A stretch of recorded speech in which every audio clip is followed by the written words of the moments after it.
కిడ్నీలు లివర్లు పాడైపోతుంటే వాళ్ళందరినీ కాపాడడానికి మేము ప్రయత్నం చేసినందుకు కాంగ్రెస్ పార్టీని ఓడగొట్టాలనా అని నేను అడుగుతున్నా కేసీఆర్ ను సన్నాసి బీజేపీ బీఆర్ఎస్ వాళ్ళను మేము ఆడబిడ్డల కన్నీళ్లు తుడవడానికి కట్టెలపై కష్టాలు తీరవడానికి ఆనాడు గ్యాస్ పోయి సిలిండర్ దీపం పథకం కింద సోనియమ్మ ఇచ్చింది 400 రూపాయలకే సిలిండర్ ఇచ్చింది. మోడీ కేడీ కలిసి ఏం చేసిరా 1200 చేసిరు. ఏమక్క అవునా కదా? 1200 కాలే. పాదయాత్రల ప్రజలు వచ్చి ఆడబిడ్డలు వచ్చి 1200 ఆయన సిలిండర్ ఎట్లా కొనాలి, కష్టమంతా దానికే పోతుందంటే ఆలోచన చేసి ఆడబిడ్డలకు పేదవాళ్లకు 500 రూపాయలకే సిలిండర్ ఇస్తామని ఇవాళ 40 లక్షల కుటుంబాలకు 500 రూపాయలకే సిలిండర్ ఇస్తున్నందుకు ఇవాళ కాంగ్రెస్ పార్టీని ఓడగొట్టాలనా అని నేను అడుగుతున్నా.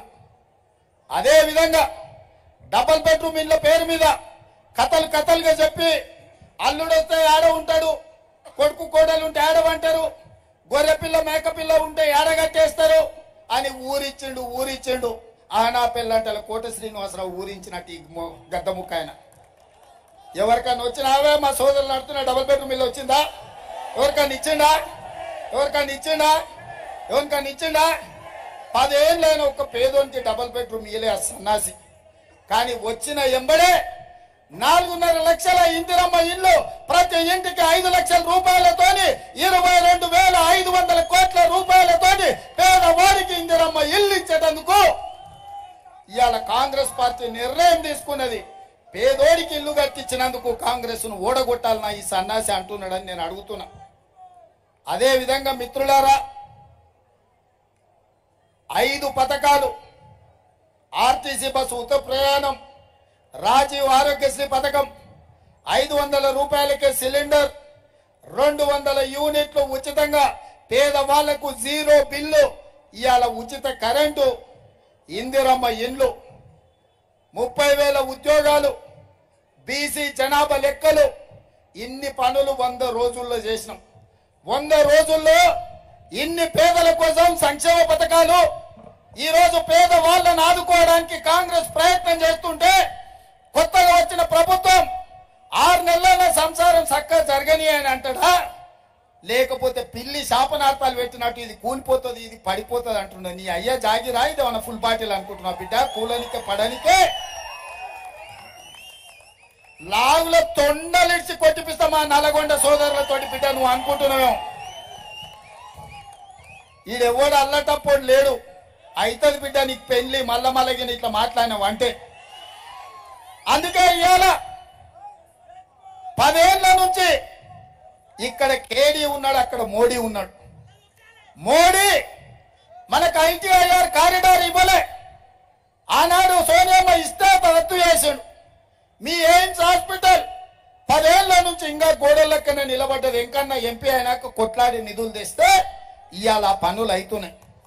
పక్కనే వరంగల్లో రైల్వే కోచ్ ఫ్యాక్టరీ కాకెత్తుకపోయింది. బయ్యారం ఉక్కు కర్మాగారం గద్దెక్కపోయింది. ఇవాళ సిబులైట్ గాని, పవర్ ప్రాజెక్టులు గాని, పాలమూరు రంగారెడ్డి ఎత్తిపోతల జాతీయ ప్రాజెక్టు గాని ఏవి నరేంద్ర మోడీ ఇయ్యలే. ఇయ్యకపోతే ఇయ్యపోయాడు పాడైనోడు. కానీ పార్లమెంట్ ఏమన్నాడా? కాంగ్రెస్ పార్టీ తెలంగాణ పార్లమెంట్ తలుపులు మూసిస్తుందా? తల్లిని చంపి బిడ్డను బతికించారు కాంగ్రెస్ వాళ్ళు, ఇంత దుర్మార్గం ఉంటుందా అన్నాడు.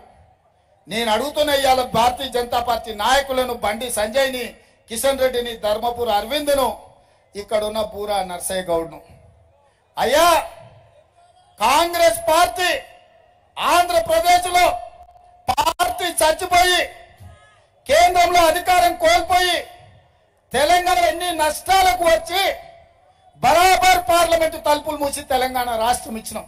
మా రాష్ట్రాన్ని అవమానించిన నువ్వు మా రాష్ట్రంలో ఓట్లు అడగనికి నీకు అర్హత ఉందా అని మోడీని అడుగుతున్నానే. మీరు ఒక్కసారి ఆలోచన చేయండి తెలంగాణ ఉద్యమకారులారా. నరేంద్ర మోడీ పార్లమెంటు సాక్షిగా తెలంగాణ రాష్ట్ర ఏర్పాటు ప్రక్రియను తప్పుపట్టి కాంగ్రెస్ పార్టీని దోషిగా నిలబెట్టి పార్లమెంటు తలుపులు మూసిందని చెప్పి మా కళ్ళ ముందు మాట్లాడుతుంటే మా కడుపు మండదా? నాకు, ఎంకన్నకు, ఉత్తమన్నకు పార్లమెంట్లో అని నేను అడుగుతున్నా. మా రాష్ట్ర అవతరణనే తప్పుపట్టిన నువ్వు మా రాష్ట్రంలో ఓట్లు అడిగే నైతిక హక్కు ఉందా? ఆయన తరఫున నిలబడ్డోళ్లకు బుద్ధి లేకపోయినా ఓట్లేసేటోళ్లకు లేదనుకుంటుండ్రా బీజేపీ వాళ్ళని నేను అడుగుతున్నా.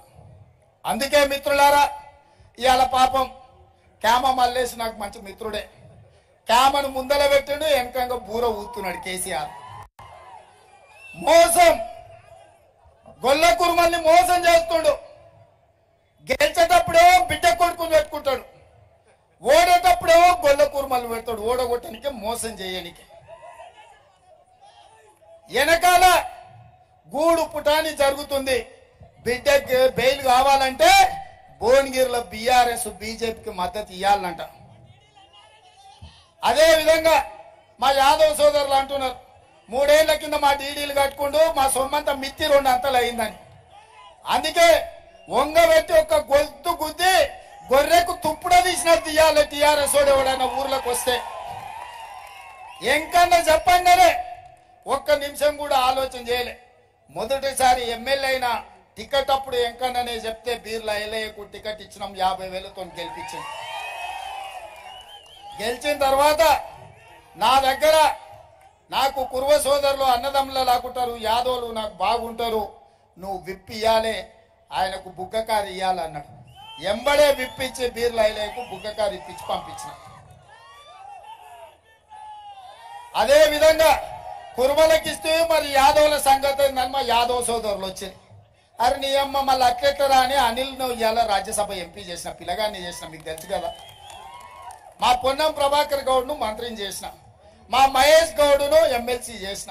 చేయలేదా? చేసినావా? చేయలేదా? మా మాదిగద్ద అడ్లూరు లక్ష్మణ్ నువ్వు విప్పు చేసిన, మా రామచంద్ర నాయకును విప్పేసిన. ఏ లేదా మిత్రులారా? మా ఆది శ్రీనివాసును మున్నూరు కాపును విప్పు చేసిన.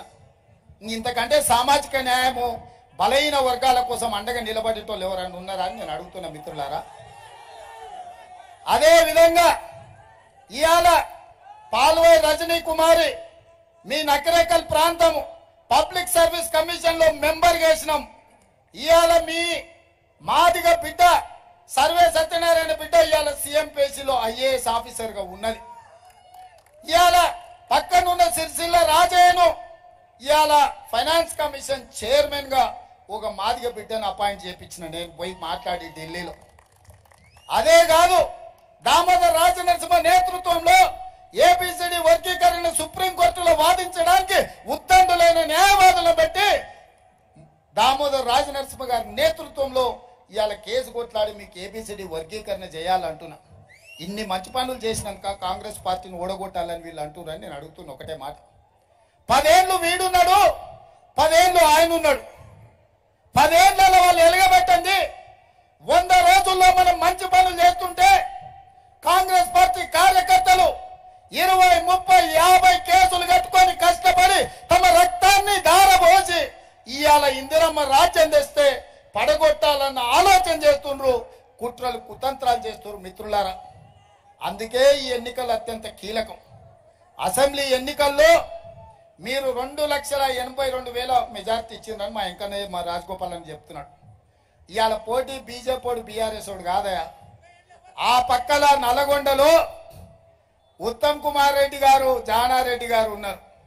మరి పక్కన కోమటిరెడ్డి వెంకటరెడ్డి గారు, కోమటిరెడ్డి రాజగోపాల్ రెడ్డి గారు ఉన్నారు. వీళ్ళిద్దరు డబుల్ ఇంజన్ కాంగ్రెస్ కు. రాజగోపాల్ వెంకటరెడ్డి కాంగ్రెస్ కు డబుల్ ఇంజన్. ఇవాళ డబుల్ ఇంజన్ మాట ఇచ్చింది 3 లక్షల మెజార్టీ తెచ్చి చామల కిరణ్ ఇవాళ ఎంపీగా ఎన్నుకుంటామని. చామల కిరణ్ అత్యధిక మెజార్టీతో గెలిపించండి. మీ మూసీ ప్రాజెక్టు పూర్తి చేసే బాధ్యత 50,000 కోట్లతో మూసీ ప్రక్షాళన చేసి నల్గొండ జిల్లాకు కాలుష్యం నుంచి విముక్తి కలిగించే బాధ్యత నాది. గంధమల్ల ప్రాజెక్టును పూర్తి చేసే బాధ్యత నాది. బ్రాహ్మణ వెళ్లి ఎంకన్న సొంతూరులో ప్రాజెక్టును పూర్తి చేసే బాధ్యత నాది. ఎస్ఎల్బిసి 2005లో ఎంకన్న రాజశేఖర రెడ్డి గారితో కొట్లాడి తీసుకొచ్చిండు. 34 కిలోమీటర్లు మొత్తం సొరంగం దువ్విండు. ఇంకా 10 కిలోమీటర్లు దువ్వితే పూర్తయ్యేదాన్ని దరిద్రుడు 10 ఏళ్ల నుంచి తవ్వకుట్టి ఇచ్చిపెట్టాను. ఇవాళ నల్గొండ ఫ్లోరైడ్ ఎవరి పాపం? నీ పాపం కాదా? 10 ఏళ్ల కింద ఒకవేళ తెలంగాణ రాగానే ఎస్ఎల్బి పూర్తి చేసి ఉంటే 3 లక్షల ఎకరాలకు సస్యశ్యామలమై ఫ్లోరైడ్ భూతం శాశ్వతంగా భూస్థాపితమైతుండే. ఎస్ఎల్బిసిని పండబెట్టింది నువ్వు కాదా సన్నాసుడా అని నేను అడుగుతున్నా. పిలాయి కాలువ గురించి మా అనిల్ అంటుండు, బునియాది కాలువ గురించి మా అనిల్ చెప్తుండు, ధర్మారెడ్డి కాలువ గురించి మా అనిల్ చెప్తుండు, పిలాయిపల్లి చెప్పిన దిండి. ఈ ప్రాజెక్టులన్నీ మరి పూర్తి చేయాలి. 4.5 ఏళ్ళు మనమే ఉంటాం కదా మిత్రులారా. ఇప్పుడు ఎన్నికైంది అయితే 4.5 ఏళ్ళు కదా. మరి 4.5 ఏళ్ళు ఇవన్నీ పూర్తి చేయాలంటే మీ తరఫున కొట్లాడే సిపాయి ఒకటి ఉండాలనా? అనుమతులు తేవాలంటే పార్లమెంట్ లో మాట్లాడేటోడు ఉండాలనా? ఇప్పుడు గోపాలాన్ని ఇక్కడనే ఉండే, ఇంకా ఇక్కడనే ఉంది నాతోని కుడి భుజం ఎడం భుజంగా.